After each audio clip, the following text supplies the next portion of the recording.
Pour ce qui est de l'exercice 7, on doit aller dans la classe mathutile. Donc je me suis mis dans la classe mathutile et je dois ajouter une méthode est divisible qui va retourner un booléen et qui va me dire bien sûr si un nombre est divisible par un autre.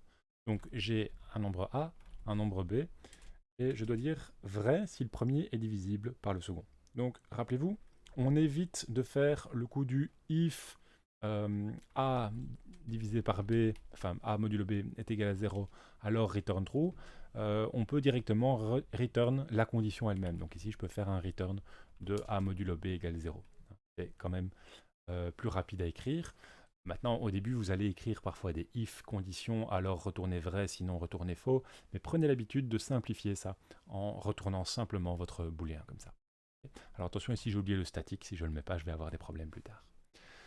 Ensuite, je dois tester ça dans ma méthode principale. Moi, je vais essayer tout de suite. Alors je pourrais faire quoi Je pourrais dire si j'ai un entier A qui est 20, un entier B qui est, je sais pas moi, 15 ou 14, voilà, ok, 14, mes doigts ont décidé que ça serait 14, eh bien, je peux dire si,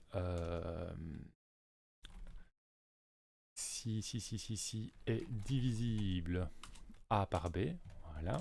Si A est divisible par B, alors j'affiche A est divisible par B.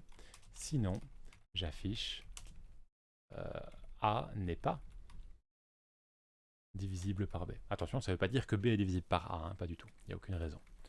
Ok, alors, comme ça, c'est pas très clair en fait, parce que A, ben, si j'affiche explicitement, on peut voir tout de suite, hein, je vais avoir ici A n'est pas divisible par B. Ça, c'est pas très clair parce qu'on ne sait pas combien vaut A, combien vaut B, donc ce qu'on peut toujours faire dans ces cas-là, c'est sortir, voilà, ici, les noms des variables, comme ça, elles seront vraiment remplacées par leur valeur. On ne veut pas littéralement afficher A à l'écran, on veut afficher la valeur dans la variable A. L'utilisateur n'a aucune raison de savoir que nos variables s'appellent A et B.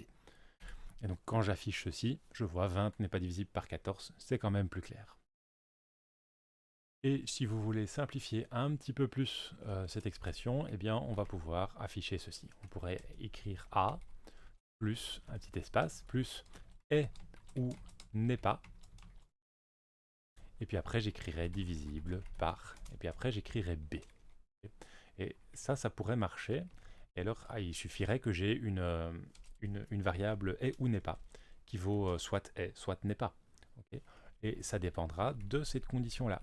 Si c'est divisible, alors c'est est divisible, sinon c'est n'est pas divisible. Et comme ça, je peux me débarrasser de tout ce if et j'ai une expression qui fonctionne de la même manière. Donc 20 n'est pas divisible par 14, mais c'est potentiellement un peu plus court.